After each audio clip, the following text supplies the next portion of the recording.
Alright, hey guys, this is Will. I just played my week 3 game of Hive Mega Beedril Season 5, and it was fun. You guys, you've probably seen the game, because let's be real, nobody who's watching any of my YouTube videos hasn't already seen this replay, because you guys are all just the Hive people, no one else would fucking watch me for any reason. But whatever. So here we are, week 3. Week 1, I had a nice win against Rizapool. It was a close game. He missed his Heatran, unfortunately. Week 2, I absolutely destroyed Illusion because he didn't reply to my PMs. So, yeah, pretty much the goat of accepting forfeits. And then week 3, it's happening now. So, I played Techno, and he's much better than I am. And his team matches up very well against mine. So, let's look at that. So, my team has, like, these guys. And his team has, like, these guys. And so, I look at his team, and I'm like, holy shit. Nothing on my team can break Venusaur and Skarmory except for Gardevoir. I don't know why I just didn't use Gardevoir to break. Whatever. So yeah, I really didn't like my chances against his walls too much. His team is really fat. He has really good bulk. Gardevoir does do very well against him, but other than that, my matchup was not that great. I'm not a fan. Jolteon looks like it can put in work, but Venusaur is too fat. I really wish I'd made this a Zmon, so I had Z Synchronize. But whatever. So I had to think of some stuff around that. Offensively, I'm scared of Zygarde 10 and Terrakion. Most of the rest of his stuff doesn't scare me too much. Cryogonal a little bit, but whatever.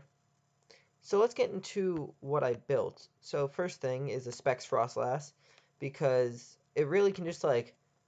I'm pretty sure 2 it KOs his entire team except for Cryogonal, which is nice, because, um, yeah, I like killing Pokemon. Be the Consumi. Oh, it also doesn't kill Incineroar, but who fucking cares? So anyways, that's the first one. And then next, we're going to get to the Gligar, which was Stealth Rock, Sub-Agility, Baton Pass. Max defense, so I can set up in front of his Mons.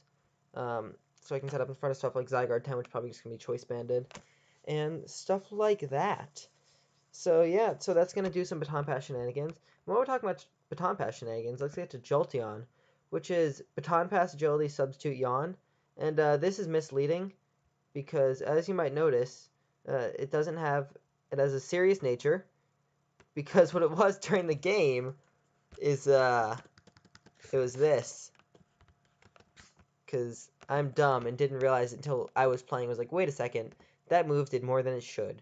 So anyways, bad mistake by me. So yeah, Baton Pass, Agility, Substitute, and Yawn. I can do some fun shenanigans with setting up rocks and then doing sub Yawn and just like forcing him to switch out. I did that in the mock with Lejon, and it was really fun. So yeah, if I get this set up, it can Baton Pass out to a good Pokemon, which would be nice. So yeah, after this is Gardevoir, um, which can break his defense very well. Psyshock, Moonblast, Thunderbolt pretty much covers his entire team. And then Calm Mind if I get an Agility Pass into that. The EVs help me outspeed something. And yeah, that's that. I think it's a really solid mon this matchup. Next up is going to be Garchomp. If I Agility Pass into this and get a Sword Stance up, I kind of just win the game unless he plays really well with Skarmory. So yeah, it can outspeed his whole team at +2. It can OHKO his whole team, probably at +2. It's a fucking Garchomp. It should be able to. Maybe not Gastrodon, maybe not Venusaur, but other than that, yeah. And here is the real set, the big boy set. Scizor, the Belui Berry, with a Natural Gift, Sword Stance, Acrobatics, Bug Bite. So the thought process was, if I get to +2, what's the first thing it's going to do? It's going to send in Skarmory. If rocks are up, how do I kill Skarmory? I use Natural Gift to OHKO it. What's it going to do next? It's going to send in Mega Venusaur, so I can kill that with an Acrobatics, and then I can sweep the rest of the team with Bug Bite. So, I thought this was a really cool team. I was like, either it works and I'm a genius, or it doesn't work and I'm a fucking idiot. So let's get into it. Let's play the game. Music off. Ooh. So I'm going to lead with this guy, because I need rocks up ASAP, because my entire team depends on having Skarmory not be sturdy, and then the Yawn shenanigans won't work if it's like that. So I lead this, he leads Tapu Fini. I'm like, okay, fine, I can live whatever hit unless he has Ice Beam. He won't have Ice Beam. And he didn't have Ice Beam, but Hydro was scarily close. So from this, I know that he's probably Scarfed because he's not Specs and he's some sort of offensive. So yeah. So I'm just going to let Gligar die because I have another Agility Baton Pass Mon.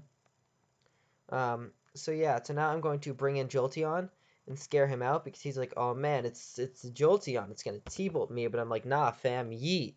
And so I hit him up with that nice agility, and then the chat's like, what the fuck is this? And I'm like, yeah, man. And I substitute, and he breaks the sub. And then I go to the OU chat on Showdown, and I'm like, guys, can I yawn, or will it not work? And they were like, it'll work. And I'm like, all right, cool. Because Misty Train, I wasn't sure. So I go in, I get him with that. He hits me with the Sludge Bomb.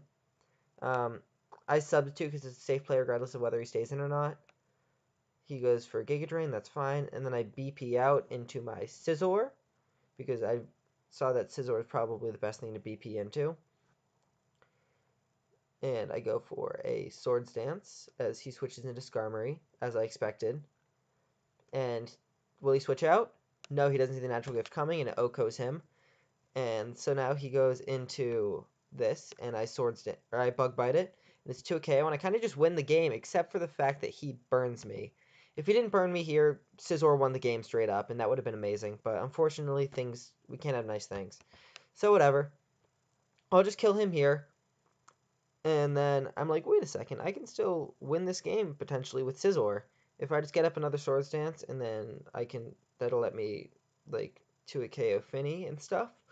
So I go for an acro, and unfortunately he lives it, and unfortunately he gets the first turn wake, one of them. So that kind of blew, but whatever. So now I just go into Chomp to revenge it, because I know that bringing in Chomp will force him to bring in Finny, and once he brings in Finny, I can go into Jolteon and sack it off. Unless he made some wild play here with like switching into. If he had made the goat play here and switched in to Circuitry to set up, respect, because that would have been dope. But he didn't do that, and he just kills me with a Moonblast. And so I bring Gardevoir, because I know I can live 2 Moonblasts, and unless he gets the Spidef drop first turn, then I'll kill him with 2 Psyshocks, even if he gets it on the second turn. So this roll was heavily in my favor, even without the crit, because spoilers, I crit and kill him. So yeah, now I'm just looking at it, and I'm like, alright, only way I lose this is if he's Scarf and I choke, or if he's like other set and I choke. So I just not choke by attack him. I'm like, wait, what if this is Salic? So I just started thinking about, like, how can I play around this being Salic? And I was getting really scared for a second, like, because I'm like, he's going to get the Salic up. He's going to, if I switch out to, like, prevent that, nothing will happen. He's going to get the Beast Boost, it's going to be a +1. So I was thinking I was going to have to make some insane play. But, like, I bring in Chomp, and then I pivot out to Frostlass and hope for the Cursed Body. Then once I got the Cursed Body, you can only use T-Bolt, so I go back into Chomp and then EQ for the win. But you know, he wasn't Salic. So I was like, okay, we're good, squad fam. We made it. So I go into Frostlass, go for a Psychic, kills him. And at this point, the only way I lose is if he's Z fighting or like special HP Ice specs. So he goes for a Stone Edge, and then I just have fingers crossed, please don't be Z fighting. And he's not, and that's GG. So that was like one of the most fun games I've ever played, and it was super intense after Scizor went down, because I really had no clue what was going to happen. And that was just really fun. So thanks, Tech, for that great game. So if we look now, I'm at the top of the rankings. 3-0 plus 5. That'll change as soon as I or L5 or any of these guys wins, because one of them is going to. But yeah, that was just really fun. And I'm really looking forward to next week, where I play Turk, who's a good guy and a good player. And he mocked me and helped me out for this game. So shout out to you, Turk. And yeah, I just had a lot of fun. So thanks for this, and let's get it. Peace.